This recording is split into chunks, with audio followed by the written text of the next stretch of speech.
Morning students, one of the most leading IT company Oracle একসাথে প্রায় 30,000 employee লে of করেছে, ছাঁটাই করেছে এবং তার মধ্যে আবার প্রায় 12,000-এর কাছাকাছি আমাদের দেশের মানে ইন্ডিয়ান তাদের কিন্তু ছাঁটাই করা হয়েছে।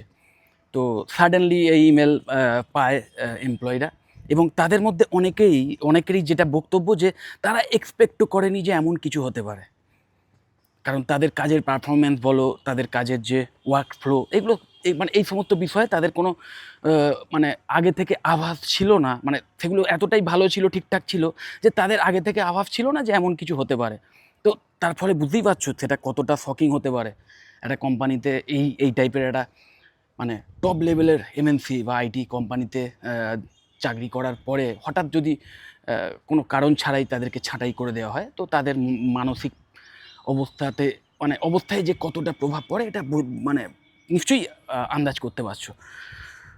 কিন্তু হ্যাঁ, অনেক এমপ্লয়ি এমনও আছে তারা বেশ স্পোর্টিলি ব্যাপারটাকে নিয়েছে। তারা তাদের মধ্যে এমনও একটা দুটো এক্সপিরিয়েন্স বা তারা যে তাদের অনুভূতি শেয়ার করেছে লিঙ্কডইন প্রোফাইলে, সেইগুলো দেখছিলাম।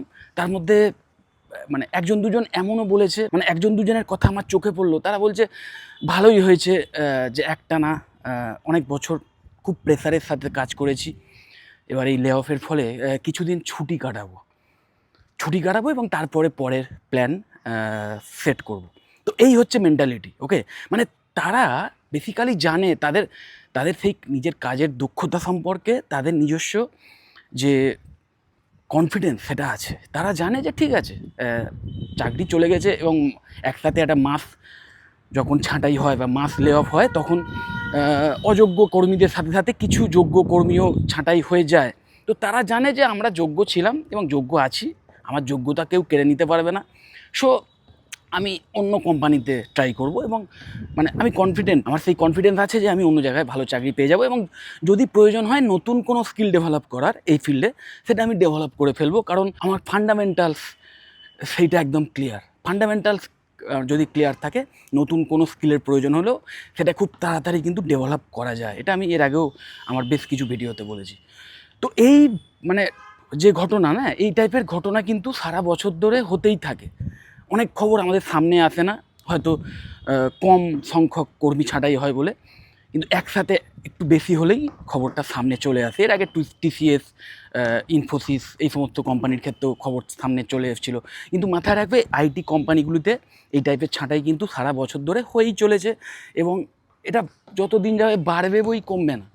কিন্তু তার মানে এই নয় যে আইটিতে চাকরির কোনো সুযোগ নেই। বারবার একটা কথা বলি যে এই যে এআই বা অটোমেশন না, তার ফলে সবচেয়ে যে ফিল্ডে এফেক্ট পড়েছে বা এফেক্টেড হয়েছে যাই বলো, সেটা কিন্তু এই আইটি ফিল্ডই সবচেয়ে বেশি। কারণ আলটিমেটলি এআই বা অটোমেশন যতই ইভেন ম্যানুফ্যাকচারিং ইন্ডাস্ট্রিতেও এফেক্ট ফেলুক না কেন, কিন্তু সবচেয়ে বেশি এফেক্ট কিন্তু এই আইটিতেই ফেলেছে। কারণ কম্পিউটার বেসড যে কাজকর্ম সেইগুলোই কিন্তু এখনও পর্যন্ত এআই খুব ভালো লেভেলে করতে পারে। ইভেন একজন ভালো প্রোগ্রামার যা করে বা একজন ভালো কম্পিউটার সায়েন্সের স্টুডেন্টের যে কোয়ালিটি থাকে বা তারা যে অ্যাক্টিভিটিসগুলো করে, তাদের মধ্যে সেই কাজগুলির মধ্যে অ্যাকচুয়ালি প্রায় 70% কিন্তু বিভিন্ন এআই সফটওয়্যার করে দিতে সক্ষম।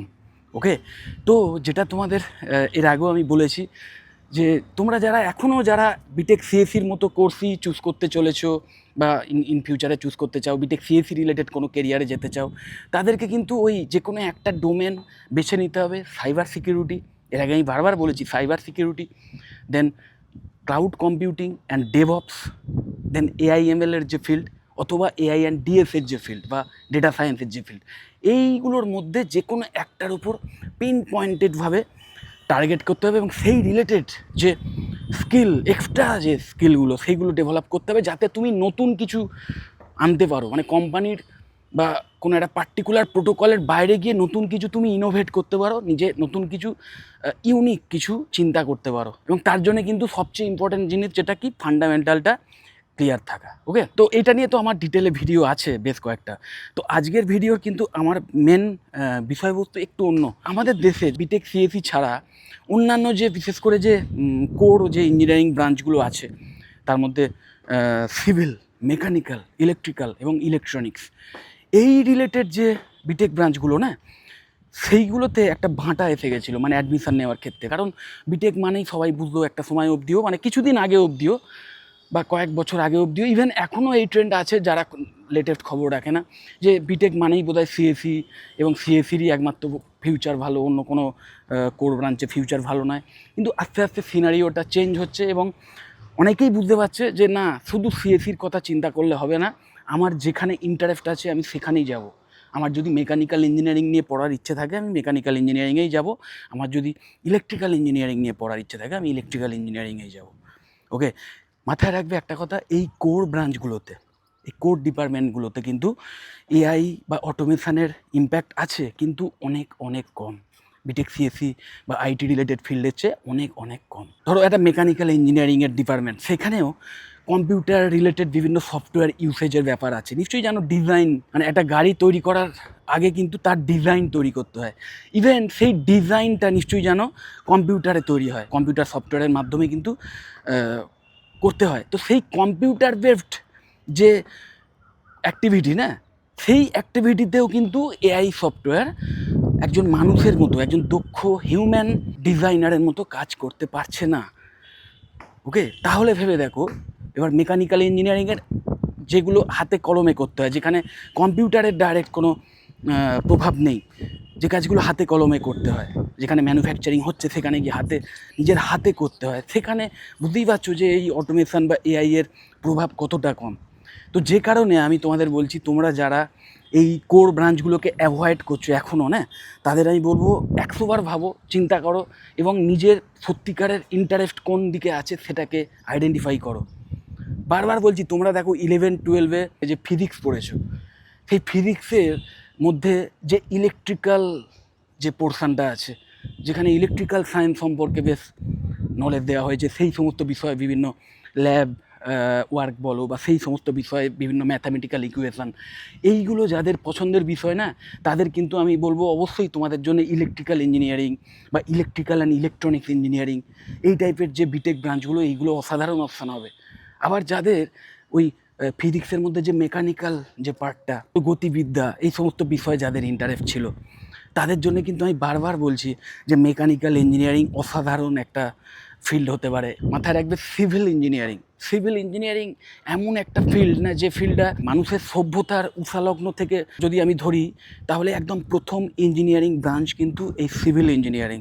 এবং এই সিভিল ইঞ্জিনিয়ারিং কিন্তু মানুষের সভ্যতা যতদিন থাকবে ততদিন এই সিভিল ইঞ্জিনিয়ারদেরও গুরুত্ব মানে থাকবে, শুধু নয় আরও বাড়বে।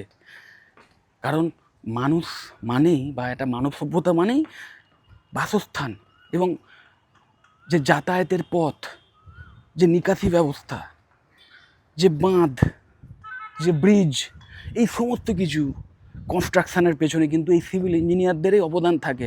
এবং একটা দেশ যত উন্নত হয়, সেই দেশের এই ইনফ্রাস্ট্রাকচার সেগুলো তত বেশি উন্নত, আরও বেশি অ্যাডভান্সড হয়। তো বুঝতেই পারছো, সিভিল ইঞ্জিনিয়ারদের চাহিদাও ভীষণ ভীষণ বাড়বে।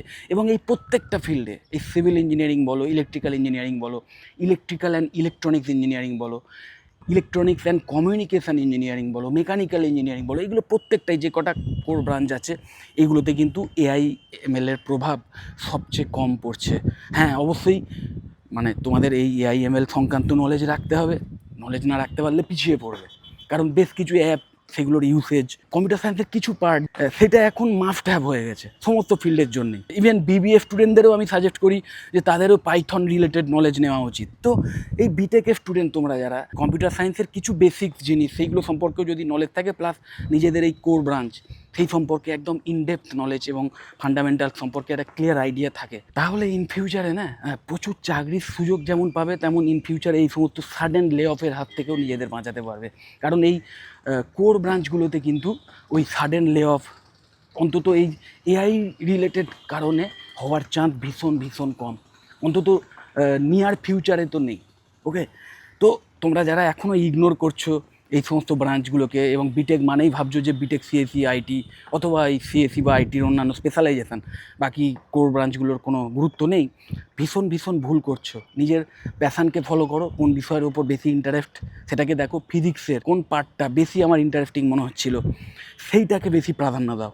যে ফিজিক্স বইটা যখন পড়তাম তখন আমার ফিজিক্সের কোন চ্যাপ্টারগুলো বেশি ইন্টারেস্টিং মনে হতো, এবং সেই রিলেটেড যে ইঞ্জিনিয়ারিং ব্রাঞ্চ সেই দিকে যাও, তাহলেই দেখবে ইন ফিউচারে দুর্দান্ত ভালো কেরিয়ার করতে পারবে। কারণ কি, ওই মানে জব ওরিয়েন্টেড ফিল্ড এগুলো প্রত্যেকটাই, কিন্তু জব ওরিয়েন্টেড মানে এটা নয় যে সেই বিষয় নিয়ে ডিগ্রি থাকলেই তুমি সেই চাকরি পেয়ে যাবে। চাকরি একমাত্র তারাই পাবে যারা সেই বিষয়ের ওপর একদম সেরা সেরা এবং যথেষ্ট দক্ষ, বিভিন্ন স্কিল তারা ডেভেলপ করেছে। প্রতিটা ফিল্ডেরই আলাদা আলাদা কিছু ইউনিক স্কিল আছে এবং কিছু কমন স্কিল আছে, এবং কমন স্কিল কি না, ওই কম্পিউটার সায়েন্স রিলেটেড স্কিল। ওকে, তো সেই নিয়ে তো আমি প্রচুর ভিডিও করেছি। তো এই কমন স্কিল এবং নিজের ডোমেনের নলেজ এবং ডোমেন রিলেটেড কিছু স্কিল, ডোমেন স্পেসিফিক কিছু স্কিল, এইগুলো যাদের থাকবে তারা ইন ফিউচারে কিন্তু সেই ফিল্ডে গিয়ে বা সেই রিলেটেড কেরিয়ারে গিয়ে একদম মানে রাজ করবে। ওকে, যাই হোক, পার্টিকুলার এই বিটেক ব্রাঞ্চগুলো নিয়ে আরও যদি কোনো এক্সট্রা ইনফরমেশান চাও বা কোনো কলেজ সংক্রান্ত বিষয়ে যদি কোনো ইনফরমেশান চাও, আমাকে ডাইরেক্ট কল বা হোয়াটসঅ্যাপ করতে পারো, আমি তোমাদের কমপ্লিট ইনফরমেশান দিয়ে দেবো। যদি মনে হয় ভিডিওটা হেল্পফুল, অবশ্যই লাইক করো, চ্যানেলটা যদি সাবস্ক্রাইব না করে থাকে এক্ষুনি সাবস্ক্রাইব করো, আর এই ভিডিও যতটা শেয়ার করে দিও। টাটা।